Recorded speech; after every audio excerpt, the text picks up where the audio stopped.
안녕하십니까 대전 시민 여러분. 팡팡뉴스에서는 대전시 교육감 후보를 초청해 대담을 진행하고자 합니다. 양자 구도로 치러지는 교육감 선거에서 팡팡뉴스는 성광진 후보와 설동호 후보를 둘 다 초청하였으나 설동호 후보의 불참으로 성광진 후보만 초청하여 이야기들을 들어보도록 하겠습니다. 함께 진행할 이희성 교수님 나오셨습니다. 네, 안녕하십니까? 뉴스토마토 김종현 기자 나오셨습니다. 네, 안녕하십니까. 진행 방식은 후보의 정책을 듣고 토론자의 질문과 답변을 듣는 형식으로 그동안의 교육 정책과 후보의 정책 공약을 살펴보는 방식으로 질의응답을 제약 없이 30분 동안 진행하도록 하겠습니다. 먼저 성광진 후보 정책을 들어보도록 하겠습니다. 안녕하세요. 네, 안녕하세요. 반갑습니다. 오랜만이네요. 네, 반갑습니다. 저의 정책의 핵심만 몇 가지 좀 얘기 드리도록 하죠. 우선 저는 학교가 학생 중심의 원칙으로 세워져야 한다. 이렇게 생각하고 있습니다. 지금까지 학교란 교육청에서 지시하고 통제하는 그러한 대상이었거든요. 그리고 학생들은 하나의 수단에 불과했던 그러한 측면들도 많았습니다. 이런 것들을 학생 중심의 학교로 바로 세우겠다 이런 겁니다. 또한 이제 업무적으로 너무 힘들어하시는 우리 선생님들이 많아요. 그래서 이 잡무로부터 교사를 해방시켜서 학생들과 더불어 많은 시간을 갖고 좋은 기회를 갖도록 하겠다. 그래서 두 학생과 교사가 행복한 학교를 만든다. 여기에 더불어서 학부모를 또 학교에 참여할 수 있도록 문을 열고, 그래서 교사, 학생, 학부모가 학교에서 행복한 그러한 학교, 이런 학교가 저의 꿈이고요. 더 나아가서는 그런 것도 생각하고 있습니다. 이 공교육 정상을 위해서는 가장 중요한 게 이제 공부하는데, 공부란 것은 어떤 배우는 기쁨을 학교에서 알려줘야 되는데 이 배우는 기쁨이 제대로 안 알려주고 있다는 겁니다. 오로지 막 공부하는데, 글쎄요, 저는 그런 생각을 합니다. 아이들한테 평생을 공부해야 되는데 일찌감치 공부에 대해서 싫어하는 그러한 것을 이 학교가 만들어가고 있는 것이 아닌가 우려하는 것이죠. 도리어 그래서 우리는 공부하는 즐거움이 어떤 것인지를 알려주는, 그래서 평생 동안 공부를 즐겨 할 수 있는 그러한 사람으로 키워내는 것이 정말 더 필요한 건데, 그런 기본이 안 깔렸다는 거죠. 기본을 갖다가 확실하게 세우겠다는 것, 이것이 저의 생각입니다. 예. 네, 지금 교육감 선거는 좀 깜깜이 선거가 되는 것이 아니냐, 이런 지적들이 있어요. 그런데 이제 성광진 후보께서는 민주 진보 단일 후보다 이렇게 지금 내세우고 계신데, 예. 조금 뭔가 좀 이렇게 손에 잡히는 그런 내용들이 좀 없다라는 지적이 있는데, 민주 단일 후보로 이렇게 지칭하시는 확실한 뭔가 있습니까? 그렇죠. 예. 우선 저는 근본적으로 이 지금까지 지시 통제 획일화 이걸 근본적으로 버리겠다는 겁니다. 좀 전에 말한 것처럼. 예. 그래서 예를 들면 이런 거죠. 지금 며칠 전에 큰 문제가 됐던 것이 보면 초등학교에서 장학사가 온다고 했어요. 장학사가 왔어요. 근데 학생들에게 점심시간에 나가지 말라, 복도에 뛰어놀지 말라, 나가지 말라는 거죠. 한마디로 교실에 있으라는 거예요. 점심시간에도. 네. 그리고 심지어는 어떤 일도 벌어졌냐면, 장학사 참관 수업을 하는데 위층이 시끄러울지 모르니까 위층을 비운다. 위층 학급을. 옆에 학급을 비운다. 이런 경우도 발생했다는 거예요. 70년대 학교 얘기 그렇죠. 아닌가요? 이게 바로 유신시대와 같은 그러한 예. 봉건시대의 발상이 아직도 학교에서 이루어지고 있다는 것이 문제가 되는 거죠. 바로 그러한 것들을 일소하겠다는 겁니다. 어떻게 아예 저는 교육감의 의전 자체를 없애버렸다는 겁니다. 의전 자체를요? 네. 그래서 실제로 충북 교육감 김병훈님, 김교육감 아시죠? 네. 진보 교육감한테 물어봤어요. 이러한 사실인데 어떻게 생각하겠더니 충북에서는 이미 교육감 의전이 없었습니다. 제가 가도 교장서부터 시작해서 아무도 나와 있지 않습니다. 그냥 알아서 우리가 들어가고 알아서 만나는 겁니다. 예, 그러더라고요. 교육감 의전이 없어졌다면 장학사나 장학관 의전도 없어진 거 아니겠습니까? 학교가 이렇게 통제 지시 중심이 아니라 개방형이고 평등하고, 그리고 그러한 획일적인 것이 아니라 다양성을 하되 인정하고, 이런 것들로 변화시키는 것이 진보인 거죠, 사실은. 그러면 이제 군사 독재 시대에나 남아있던 그런 통제나 또 권위적 그러한 어떤 문화를 또 교육감이 갖고 있던 그런 의전을 내려놓겠다. 그것부터 민주적이고 진보적인 교육 정책의 시작이다. 이렇게 좀 말씀하시는 거군요. 그렇죠. 그런 거로 시작해서 모든 것을 다 변화시켜야 되는 거죠. 네. 지금까지 해설까지 해주시. 예, 그럼 제가 거기서 한 가지만 좀 부연적으로 좀 질문을 드리고 좀 다음 질문으로 네. 넘어갈 텐데요. 지금 이제 국정교과서에 대한 문제, 그거 좀 굉장히 뜨거웠지 않습니까? 네. 그리고 이제 대전시에서 대전 교육 쪽에서도 교사들이죠. 예, 이거에 대한 시국 선언을 했고 그에 따른 342명이 징계를 받았던 사건이 있습니다. 이 부분에 대해서는 어떻게 생각하십니까? 그러니까 이게 사실은 우리 그 박근혜 정부 시절에 사실은 이 역사 교과서를 왜곡하고자 하는 의지가 분명히 있었던 거예요. 예. 그래서 이것을 갖다 이제 국정화를 하겠다. 그래서 이게 검인정화했는데 그게 실패했어요. 예. 그런데 이제 국정화를 하면 직접 그 내용을 갖다 어디서 만드냐면 교육부 만드는 거니까. 그렇죠. 실제로 그 내용을 갖다 간섭하기 위해서 이걸 갖다 국정화를 갖다 하는 것이 아니겠습니까? 정부가 만든다는 그렇죠. 거죠. 정부가 직접 만드는 통치권자가. 거죠. 예, 예, 통치권자가. 대통령의 입맛에 예, 맞게끔. 그렇죠. 예. 그 실제로 그러한 것들에 대해서 사실 교육감들도 대부분 반대했습니다. 그래서 14개 시도 교육감이 반대했습니다. 14개. 뭐 교육감만 반대했나요? 교육계 모든 사람들이 그렇죠. 거의 대부분이 반대했죠. 반대했죠. 그런데 네. 이제 교육감 중에서는 울산, 대구, 예, 경북 이 세 교육감은 찬성했습니다. 대구, 예, 대구, 경북, 울산. 울산, 네. 대전은 빠졌네요. 대전은 예. 아니고 예. 반대했습니다. 반대했어요. 예, 반대했어요? 예, 13개 시도 교육감들과 함께 반대를 했어요. 근데 문제는 근데 왜 징계를 하죠? 반대하고 심지어는 충청권 그 교육감들과 함께 그 언론에 나와서 TV에 나와서까지 발표했고 그랬는데 그 징계를 준 거예요. 그래서 이제 징계를 준 것은 뭐냐? 당시에 이제 교육부에서 이 시국선에 각 시도별로 다 했는데 이것을 이제 처분해라. 특히 예, 징계 처분을 하라라는 이제 지침이 내려온 거죠. 근데 이것을 대부분 13개 시도에서는 이제 대부분 우리는 못하겠다고 버틴 거죠. 예. 예, 왜냐하면 이게 징계권이 누구한테 있냐면 행정처분에 징계권은 전부 다 교육감에게 있습니다. 지침은 내려보낼 수 있지만 그것을 거부할 권한도 누구한테 있냐면 교육감에게 있어요. 권한이 있는 예, 거죠. 그렇죠. 인사 임용권과 권이. 징계권이 네. 다 교육감에게 있습니다. 그 2만여 명의 모든 대전시 교육청 산하에 있는 모든 그야말로 교사를 포함한 공무직들도 다 이게 임용권과 징계권이 다 근데 교육감한테 있어요. 교육청이 네. 눈치를 보는 이유가 있나요? 그렇게? 교육부의 눈치를 봐야 될 이유가. 그렇게 그 당시에 크게 별 이유가 없었던 게 뭐냐면 국민들이 이 국정화 반대를 거의 80% 이상 반대했대거든요. 예. 따라서 눈치를 볼 일도 없었고요. 또 당시에 이것 관련해서 교사들이 시국선언 한 것도 그 내용이 정치적이보다는 우리가 그러한 교과서로 아이들 가르치는 건 안 된다.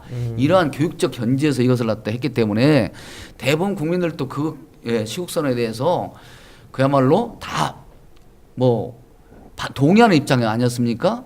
근데 이제 이렇게 340명이 아니고 사실은 332명을 갖다가 이제 징계했어요. 예, 그래서 당시 행정처분이 내용이 뭐냐면 경고와 주의입니다. 이제. 근데 경고와 주의는 행정처분이다 그렇게 말하는 건데 뭐냐? 경고와 주의도 분명히 징계에 있어요. 근데 문제는 뭐냐면 이 경고와 주의를 해서 주의 처분을 해서 교사들이 사실은 학교 내에서 성과급에 불이익을 받았어요. 예, 받습니다. 사실은 이게. 뭐 굉장히 미미한 것도 인사 예, 때문에 그렇죠. 신경을 많이 전보라든가 쓰더라고요. 이런 거. 예. 그러면 어떻게 되냐면 이게 그 1년 동안의 성과비라는 게 사실은 거의 100만 원이 넘어가거든요. 이게 사실은 작은 액수는 아니잖아요. 그래서 전보 문제도 있고요. 그러니까 이게 사실 상당한 불이익을 주는 징계거든요. 그럼에도 불구하고 징계 처분이 아니다 이렇게 얘기하는 것은 어불성설이고요. 결론적으로는 반대는 했는데 결국 징계를 했네요. 그렇죠. 자기는 네. 반대하고 교사들은 이죠. 그 반대한 교사들은 자기 소관하에 있는 그 지도 감독하에 있는 교사들은 징계를 한 거죠. 네, 알겠습니다. 그렇다면 이게 언행일치가 완전히 이루어지지 않은 그렇- 교육자로서는 예. 좀 문제가 있는 행위라 이렇게 볼 수 있습니다. 네. 우리 김주영 기자님. 뭐. 말씀 다 하셨어요, 교수님? 네네. 네. 그리고 하나만 더 하자면 이게 네. 대구지법에서 사실은 이게 그 부당하다는 판결이 냈어요. 행정처분이. 네. 예, 그래서 사실 정치적 행위로 볼 수 없다라고 하면서 부당하다. 왜냐하면 학생들이 교육권에 관한 문제를 교사들이 집단적으로 발표하는 것은 이것은 정치적 행위다 이렇게 볼 수 없다라고 해서 그게 행정처분 자체가 잘못되는 판결을 내렸고 정부도 올해 2월 28일 날 처분을 취소하라는 지침을 내려보내서 다 취소했어요. 그런데 문제는 취소했지만 불이익 당한 것은 이미 끝난 거죠. 아, 지난해 인사가 반영이 된 그렇죠. 건가요, 그러면? 예, 2016년도입니다. 예, 성광진 후보님 제가 조금 여쭙겠습니다. 예. 제가 이제 자료를 좀 조사를 하다 보니까 제가 교육 출입이 아니어서 예, 예. 잘 모르고 있었는데 그 설동 후보님하고 두 분 공약 좀 비슷하거든요. 아까 교수님도 말씀을 좀 하셨는데 조금 약간 너무 이렇게 큰 차이가 없어 보이는 듯한 느낌이 있어요. 큰 틀에서, 그러니까 거시적 관점에서 봤을 때는 그냥 언론 보도의 일부가 이렇게 나왔는지는 몰라도 좀 제가 볼 때는 좀 그런 부분이 있다. 그런데 그것도 좋고 다 좋아요. 좋은데 저는 여기서 청소년 범죄 부분, 우리가 학교가 얼마나 아이들을 끌어안을 수 있는지에 대해서 한번 제가 여쭙고자 합니다. 제가 통계 자료를 좀 뽑아보니까 2015년부터 2년 동안 그 생활범죄 건수죠. 단순 재물 이제 손괴나 절도 같은 이 생활범죄 건수가 한 3만 4천여 건 발생했는데 그 중에 10대가 한 37% 정도 되고 2016년 경찰청 통계를 봤더니 청소년 범죄자가 42만여 명 중에서 17만여 명이 바로 학교를 그만둔 학교 밖 청소년이었습니다. 그리고 또 학업을 중단했던 청소년의 범죄율은 23.8%. 그리고 이제 재학생이 한 0.7% 되는데 무려 34배 가량 되고 있었고, 또 애들이 한 번 사고를 치고 또 이렇게 다시 사회에 잘 복귀하면 괜찮은데 아이들이 재범을 하는 경우가 많거든요. 2008년부터 2015년까지 해서 한 7년 정도 비교를 해봤더니 한 30%에서 42%, 현재 2015년 45%까지 재범 비율이 올라갔습니다. 그리고 이제 여기서 빼놓을 수 없는 게 아동, 그 청소년에 대한 성범죄 발생 부분인데 대전 지역이 인구 10만 명당 26건 정도 발생을 한다고 그래요. 그리고 13세 미만에 대한 질문은 짧게 하고 좀 답변을 많이 듣죠. 아니 그런데 이 굉장히 저는 중요하다고 생각해요. 네, 오늘 조사를 굉장히 많이 해오셨군요. 아 저 이거 예. 예. 이 시대의 참 조사인이신 김진영 기자님. 예, 예. 아 이게 진짜 중요한 부분인데 맞습니다. 예. 네네. 13세 미만 같은 경우에는 인구 10만 명당 8.73건 정도가 된다는 거예요. 그리고 2008년도 제가 검찰청에서 그 범죄예방위원회 당시 이렇게 같이 활동을 하면서 봤더니 그때 낸 통계가 그 청소년 범죄를 저지른 아이들 중에 95%가 결손 가정 아이들, 맞습니다. 그리고 그 중에 다시 90%가 가정폭력 내지는 이 주치폭력에 시달린 아이들. 맞습니다. 그럼 불우한 아이들이 많다라는 거죠. 그런 아이들이 결국 다시 학교 밖 청소년으로 몰아가고. 근데 저는 이런 부분에 대한 거를 어떻게 성광진 후보님께서 끌어안으실 것인지, 개선해 가실 것인지, 이게 이런 부분이 제대로 보여줘야 사실 진보 교육감이라고 할 수 있지 않나 싶어요. 그렇어요. 그래서 제가 바로 설 교육감 보고 큰 차이를 보기 바로 그겁니다. 제가 주장하는 게 뭐냐면 단 한 아이도 포기하지 않겠다는 게 제 중심 내용이에요. 저는 지금까지 우리 그 교육청이 이런 경우가 있습니다. 학교 밖 청소년이라면 학교를 떠나면 일단은 이 학교 밖에 있는 사람들에 대해서는 사실상 학교 교육청이 책임을 지지 않는다는 주의입니다. 학교도 또한 마찬가지고. 그래서 사실은 학교 밖 청소년에 대해 관심을 누가 많이 하고 있냐? 시와 구가 하고 있습니다. 그 시에서 보면 학교 밖 청소년을 위한 뭐 유센터도 위켄센터. 위켄센터인가요? 네. 예, 그런 것도 만들고 또한 뭐 어쨌든 가출 청소년을 위한 여러 가지 뭐 시설도 역시 거기에 만들어 있죠. 저는 근데 이게 문제가 좀 있다고 생각하는 거예요. 왜냐하면 교육청은 자신들이 교육하다가 실패한 거 사실은 실패한 학생들이 정말 나가는 건데 실패의 책임은 누구한테냐? 그 학생들만 책임을 모르는 게 아니라 학교나 교육청도 책임을 갖다 서로 깨달아야 된다는 거죠. 그렇다면 그 청소년들에 대해서 무한 책임의 감정으로 그들을 도와줄 수 있고 그들이 학교로 돌아올 수 있도록 해주는 것이 필요하다. 그래서 제가 청소년 상담센터 같은 것이 현재 지금 이 시에서 지금 운영하고 있어요, 전부 다. 저는 이것을 교육청이 같이 운영할까라는 생각하고 있어요. 그리고 또 막 아까 말한 대로 가출 청소년을 위한 여러 가지 보호시설 같은 것도 역시 교육청이 시와 함께 운영하는 방식도 생각하고 있고. 제도적으로 가능한 건가요? 가능합니다. 왜냐하면 지원하면 되니까요. 조례안도 만들면 되고요. 충분합니다. 그리고 지금도 지원을 갖다 일부 해요. 약간 예산만. 네. 근데 이제 이걸 갖다 같이 운영할 수 있는 체제로 바꿔야죠.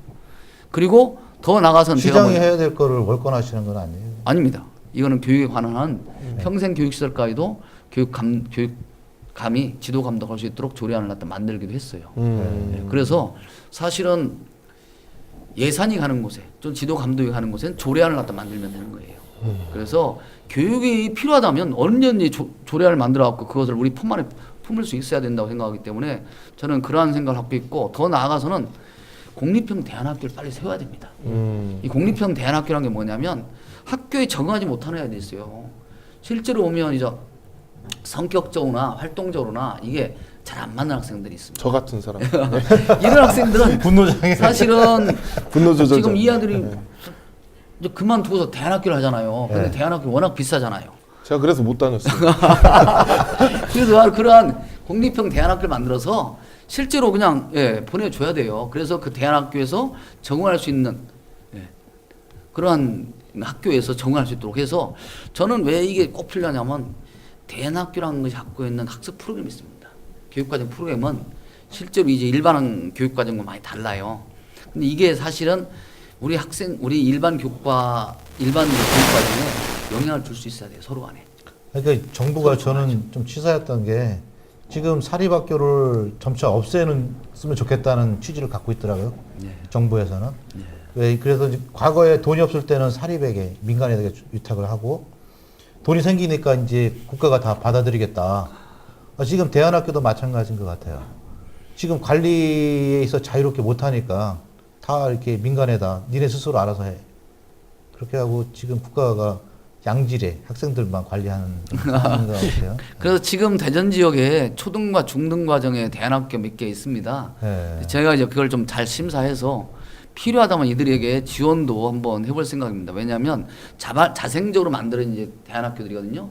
이 자생적 대안학교들에 대해서 사실상 이들도 교육의 중요한 이익을 담당하고 있잖아요. 그리고 예산을 학생들이 주면 되는 거 아니에요? 그렇죠. 예산을? 예산으로 지원할 수 있는 것이고 네. 다른 여러 가지를 한번 같이 협력 관계를 구축할 수 있다고 생각합니다. 네, 교육감 후보님 좀 모셔놓고 제가 좀 생뚱맞을 수 있는 질문인데, 그 유튜버 중에 그 전과도 있고 옛날에 이제 문신도 화려한 친구가 있어요.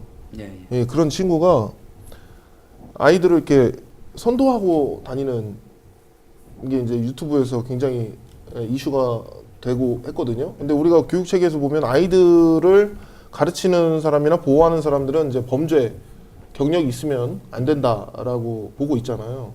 이런 부분도 사실은 너무 제한적인 부분이 아닌가 그렇게 보고, 그 부분 어떻게 생각하세요? 누구나 교사가 될 수 있는 거죠, 사실은. 왜냐하면 누구나 교사할 수 있는 건 뭐냐면 자식이 갖고 있는 지식, 경험 이것을 함께 나누었으면 다 교사인 겁니다. 사실은 학교의 교사는 아니죠. 우리 자라는 청소년이든 성인이든 누군가에게 지식과 경험을 갖다 전수할 수 있고 나눌 수 있다면 그건 교사인데, 문제는 그런 거 있죠. 이제 청소년이나 어린 아이들을 이제 상대로 이제 교육할 때 우리가 정말 조심해야 할 건 뭐냐면 그들이 어떠한 영향을 줄 수 있느냐. 그래서 정말로 이런 게 있어요. 특정한 종교. 그야말로 이 뭐냐면 좀 우리가 보면 일반적으로 용인될 수 있는 종교가 아닌 특정한 종교라든가, 또는 아까 말씀하신 대로 우리 아이들에게 어떤 성범죄를 저지를 수 있는 그러한 요소가 있는 사람들, 그래서 성범죄의 경험이 있는 사람들, 이런 사람들은 이제 배제할 필요가 있는 거죠. 사실은. 범죄도 종류가 여러 가지니까요. 그렇죠. 네. 특히 그 중에서도 저는 볼 때는 특히 뭐 청소년을 대상으로 한 유아를 대상으로 한 성범죄를 저지른 사람은 당연히 이거는 교사로서의 어떤 그러한 자격을 배제시켜야 한다. 뭐 이렇게 저는 생각합니다. 그 부분은. 그러나 이제 이것이 꼭 흔히 말해서 전과가 있다고 해서 당신은 절대 다른 사람을 가르칠 수 없어. 이건 아니라고 생각합니다. 적정한 방식으로. 네. 네, 다음 질문 좀 이어가 보도록 하겠습니다. 지금 뭐 무상급식이라든가 이 무상 프레임 자체가 어떻게 보면 좀 진보의 전매 특허였는데 최근의 정책들을 보면은 뭐 진보나 보수를 구분지었지 않고 이게 뭐 공통된 그런 공약으로 좀 내세우고 있습니다. 그 중에 이제 급식 문제인데 이 급식 문제는 뭐 안전한 학교 또는 뭐 보편적 그 교육권 등등으로 가장 중요한 영역이면 틀림없습니다만은 저도 뭐 중고등학교 자녀를 두고 있으면 학교마다 이 급식이 좀 다릅니다. 비용은 비슷하게 내는데 맞아요. 이 참 궁금합니다. 그리고 이 불량 급식 또 학교 급식과 관련된 그 비리 최근에 이제 대전에서도 봉산초등학교 또 제 자녀가 다니고 있는 대덕고등학교 예, 좀 화가 났습니다. 예. 구체적으로 이름 명시해도 되는 건가 모르겠어요. 너무 뭐 질서하시는 거 제 아니에요? 자녀가 다니고 있는 학교였기 때문에 언론에 이제 공개됐기 때문에 그럴 수 있는데 되도록이면 안 하는 게 좋겠죠. 예. 저도 예, 그래서 예. 웬만하면 안 하려고 합니다. 예. 거기를 비롯해서 이런 부분들이 왜 계속 반복되는지 또 그리고 그 대안이 좀 없는 것인지 정말 궁금합니다. 이게 지금 이 급식이 흔히 말해서 이제 왜 문제가 되고 있느냐면 식자재 공급을 둘러싼 여러 가지 문제점이 많이 있습니다. 물론 다 뭐 비리로 얽혀 있다고 말할 수는 없지만 식자재 공급에 있어서 사실 많은 업체들이 난립해 있어요. 뭐 대전 지역에 보니까 350여 개의 이제 업체가 현재 식자재를 공급하고 있답니다. 학교 급식에. 근데 이러다 보니까 사실은 이게 살아남기 위한 경쟁이 필요하고 그 경쟁 속에서 이제 비리가 나타날 수밖에 없는 구조가 아닌가 이런 생각도 있습니다. 그런데 이제 이거를 갖다가 없애기 위해서 가장 중요한 것은 뭐냐면 근본적으로 이제 식자재를 좋은 식자재를 검수해서 그것을 안정적으로 공급할 수 있게 만드는 어떤 그런 시스템이 필요한 거죠. 그래서 현재 대전 지역에서 이제 친환경 식자재를 다 공급하기 위한 지원센터 그래서 학교 없이 지원센터를 현재 만들고 있습니다. 시가 현재 좀 설립하고 운영은 이제 시와 교육청이 같이 공동 운영하는 방식으로 한번 갈 것 같은데요. 네네. 이러한 것들을 통해서 다른 지역에서는 좀 이제 그러한 문제점을 많이 좀 해결됐다고 그래요. 예. 식자재가 진짜 아이들이 원하는 정말 믿을 수 있는 그런 식자재가 공급될 수 있고 그리고 그것을 또 아무래도 좀 그 친환경 쪽으로 이제 할 수 있을 뿐만 아니라 좀 이게 중간 공급자가 사실 좀 배제되는 그렇게 되니까 좀 싸게도 할 수 있는 이런 장점 여러 가지 장점이 있습니다. 이것들이 이제 대전시에 잘 이제 보급됐으면 하는 생각도 있고요. 더 중요한 것은 뭐냐면 현재 지금 학교에서 맛없다는 얘기 많이 나오잖아요. 맛없다. 이 부분은 이제 앞으로 이건 영양교사들의 책임이라기보다는 왜냐하면 영양교사들에 따라서 물론 이제 좀 달라지는 게 있습니다만은 그들도 좀 연수를 좀 보다 잘해서 보다 맛있는 음식을 공급하기 위한 나름대로의 어떤 그러한 그 뭐랄까요 영양교사들의 어떤 노하우를 많이 만들어내는 것도 할 필요합니다. 그래서 이들에 대한 연수 그리고 그들끼리 어떤 뭐랄까요 정보를 잘 교환해서 좋은 급식이 나올 수 있도록 해주는 것 이런 것들을 한번 구상하고 있습니다. 제가 그 부분 굉장히 전문가를 한 분 알고 계신데요. 그 백종원이라고 그분 친하신가 봐요. 좋은 레시피가 많이 있을 거라고 생각 때문에 그럴 것 같아요. 근데 설탕을 많이 넣으셔가지고 조금 문제가 되거든요. 애들은 좀 설탕도 먹어도 된다고 하는데. 그 지금 대전에 학생 인권 조례가 지금 제정이 되어 있나요? 아닙니다. 지금 없습니다. 지금 가까운 충남은 있나요? 없습니다. 이 학생 인권 조례에 대한 부분들이 왜 이게 잘 제정이 되지 않고 있는 거죠? 지금 사실 이게 학생인권 조례에 대해서는 오해가 너무나 많은 거죠, 사실. 학생인권 조례 조건을 침해한다는 그런 오해인가요? 그렇죠. 그것 플러스해서 또 예. 뭐 성소수자들에 대한 옹호 또는 그것을 뭐 조장한다 뭐 이런 얘기를 갖다가 얘기하고 있어요. 옹호까지 모르는데 조장한다까지는 이건 아니거든 사실은. 네. 왜냐하면 성소수자에 관한 것이 전혀 우리 대전 그 인권조례에는 없었어요 사실은. 예. 근데도 불구하고 사실은 이제 이 일부 종교계에서 이걸 갖다 극렬하게 반대하고 나섰죠. 네. 이런 부분은 좀 유감이 아닐 수 없습니다, 사실은. 지금 성광진 후보께서는 학생인권 조례를 그러면 제정하는 쪽으로 지금 당연히 제정할 겁니다. 예. 이 부분이 그러면 학생들에게는 어떠한 영향을 주는 것이고 교육적으로 어떠한 가치가 있는 거라고 생각하시죠? 우선 이런 게 있습니다. 학교에서 인권을 갖다가 존중받아야 남의 인권도 존중할 수 있는 거라고 생각하고요. 저는 학생들이 학교에서 충분히 인권을 존중받고 누려야만이 자신이 사회에 나갔을 때 다른 사람의 인권도 존중할 수 있는 그러한 사람으로 성장하는 거 아닌가 이렇게 생각해서 만들어줘야 한다고 생각합니다. 이게. 일부에서 우려하는 그런 교권 침해 또는 뭐 어떤 성소수자에 대한 잘못된 학생들에게 영향력을 줄 부분 이런 것들은 좀 보완을 할 필요는 있겠네요. 이것이 교권하고 전혀 상관이 없는 거죠, 사실은. 학생들 인권을 그거는 존중한다는 순순히 자체가. 오해일 뿐이다. 오해일 뿐이죠. 아. 사실은 이제 지금 교권이 침해되고 있는 것은 뭐냐면 예.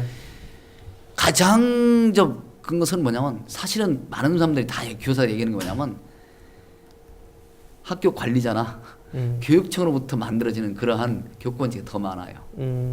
그 다음에 이제 외부에서 오는 흔히 말해서 뭐 학부모라든가 외부 단체에서 오는 이제 교권 침해, 학생들에 의한 교권 침해 이런 것들이 있죠. 근데 문제는 가장 선생님들이 가장 두려워하는 건 뭐냐면 그겁니다. 학생들로부터 받는 인권 그 교권 침해죠.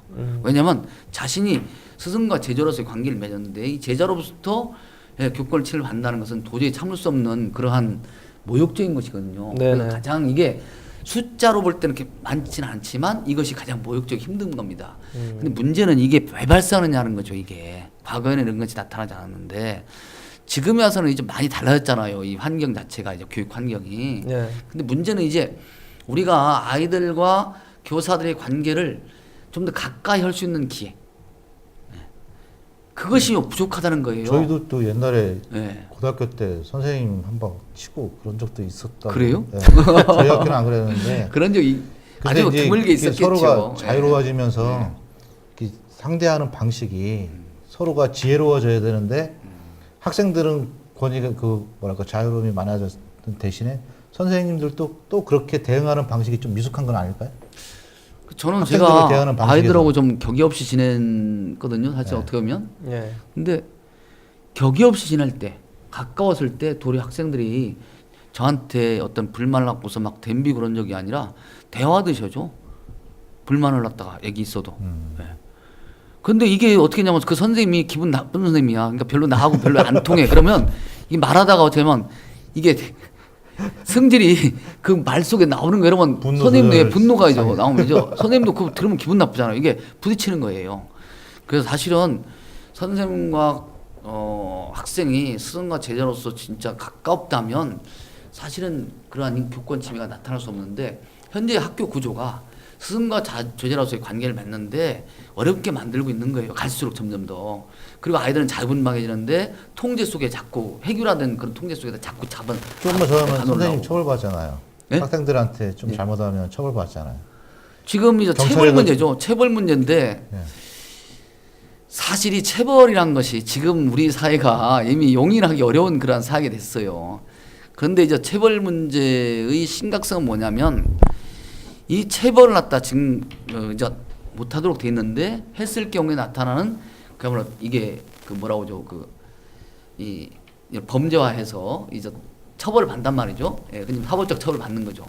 이것이 굉장히 선생님들한테는 충격인 거예요, 사실은. 그래서 동료교사 누가는 사법적 처벌을 받았다 그러면 이것에 의해서 굉장히 충격을 받아서 이럴 수가라고 생각하는 거죠. 그런데 이제 이미 체벌로 학생들을 지도 감독하는 시대는 완벽하게 지난 겁니다. 우리 교사들도 그걸 다 알고 있었죠. 근데 이제 그러한 것이 드러날 때는 정말 충격적이라고 스스로 느끼는 것인데 이제 그러한 시대를 벗어나서 그럼 새로운 방법으로 아이들과의 관계를 모색할 수밖에 없다. 그러면 새로운 관계로 어떻게 모색할 것인가는 우리 교사들이 스스로 찾을 수밖에 없다. 예. 그리고 다른 나라 사례, 그 유럽의 사례, 특히 선진 교육 뭐 이런 교육의 선진국들의 사례를 충분히 우리가 좀 받아들일 필요가 있다는 겁니다. 그 사례가요, 특히 미국보다요, 유럽에서는 훨씬 더 자유분방하잖아요. 관계가 교사와 이 학생과 더 자유분방합니다. 그 자유분방한데도 불구하고 사실은 아까 말한 우리 학교에서 그런 사례가 거의 나타나지 않고 있어요. 그건요, 걔네들은 존댓말이 없어서 그래요. 그런가요? 네, 뭐, 여기서 제가 질문 좀 마지막으로 하나만 좀 이어가 보겠습니다. 제가 예. 시간이 거의 마무리돼서 예. 질문 한 가지씩만 더 하고요. 예, 예. 그리고 마무리 발언하시고 이렇게 끝내도록 하겠습니다. 뭐 할 말이야 많지만은 아, 예. 네. 다른 매체에 나가서 더 많이 하시고. 네. 네. 지금 뭐 출산율 감소 뭐 급격히 지금 되고 있고 그래서 이제 사립유치원이 경영 악화로 뭐 고사 위기다 뭐 이런 이야기를 많이 들으셨죠. 예, 예. 그런 가운데 이제 공립유치원을 많이 또 늘리겠다 이러니까 좀 반발이 큰 걸로 알고 있습니다. 그리고 공립유치원이 실질적으로는 혜택 수혜자들 그러니까 일반 시민들은 뭐 저렴한데 질적으로 양호한 서비스를 제공한다 이렇게 이야기를 하지만 뭐 통계에 보니까 공립유치원 1개 운영하는데 사립유치원 운영하는데 5배 정도의 예산이 들어간다. 그래서 한편에서는 교육 재정이 악화되고 또 일부 선생님들이 그쪽으로 이제 이 TO를 만들기 때문에 밥그릇 챙기가 아니야 이런 비판이 있는데 우리 공립유치원을 좀 늘리겠다는 우리 성광진 후보님의 입장에서는 이 부분에 대해서 어떻게 생각하고 계신지 궁금합니다. 우선 공립 병설 유치원을 늘리는 것은 좀 필요하다고 생각합니다. 예. 왜냐하면 특히나 이제 병설 유치원에도 요구가 많아요. 그래서 보통 3대1, 4대1 정도로 이렇게 경쟁이 있습니다. 이 요구하는 것이. 그래서 그럼 왜 그런 병설 유치원을 갖다 요구하냐면 사립 유치원에 다니는 비용이 훨씬 더 크기 때문이잖아요. 그래서 현재 문제는 뭐냐면 제가 생각할 때 학생 수가 급격히 줄어드는 곳이 있습니다. 동부라든가 이런 곳들. 그 경영 상태가 어려워서 문을 닫는 사람 유치원이 있는데 여기에도 사실은 아직은 수요가 있는 거죠. 그런 데부터 이제 세우겠다는 거예요. 즉 문을 닫아서 사라져야 될 그런 유치원들에게는 사실상 병설 유치원을 세워서 그 지역에 이제 유치원 수요 원화 수요를 갖다가 분명히 수요를 받아들이고요. 수용하고 그런 문 닫는 유치원들이 구용하게 해주겠다. 뭐 그런 뜻도 있고요. 더 나아가서는 그런 생각도 합니다.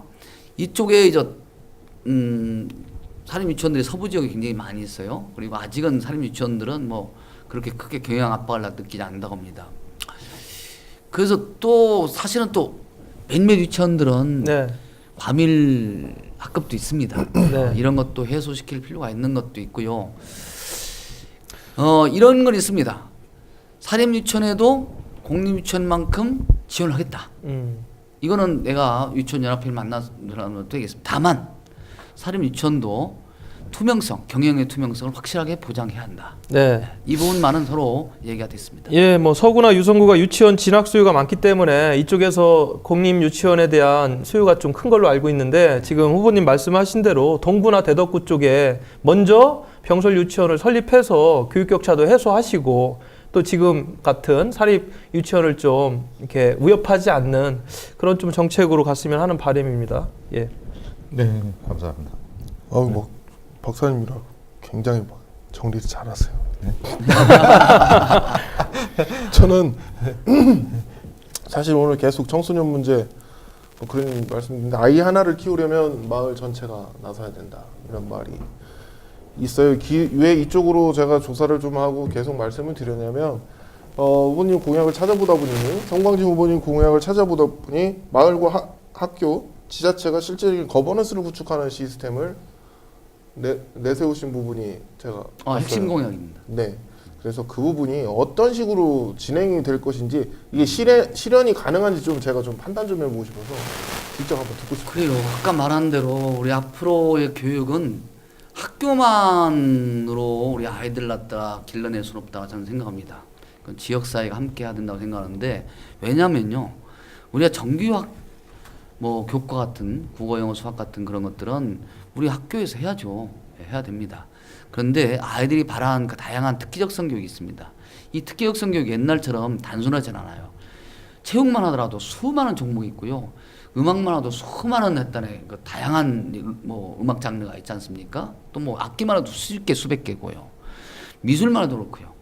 또 직업 체험 같은 건 얼마나 많습니까? 이러한 다양한 체험을 바라는 학생들에게 학교가 다 해줄 수 없는 거 아닙니까? 교사들로서는. 그래서 이것을 지역사회 인력이라든가 인프라를 이용해서 학교가 우리 아이들에게 교육학과는 특기적성 교육 같은 걸 할 수 있도록 문화예술, 체육 활동을 할 수 있도록 해주는 것, 이것이 바로 마을교육 공동체의 활동이라는 겁니다. 지금 무슨 말이냐면 지금 현재 초등학교, 중학교, 방과학교가 있습니다. 이 중학교는 중고등학교는 보충 수업이라는 거죠. 이 보충 수업을 진짜 아이들이 원하는 수업을 갖다는 거예요. 원하는 교육을. 그래서 지금은 국영수 중심으로 강제적으로 많이 합니다. 근데 앞으로 미래 사회에 적응하기 위해서는 이 수업을 문화체육 예술 활동, 문화예술, 그렇죠. 음악도 좀 하고, 그림도 하고. 아, 그렇죠.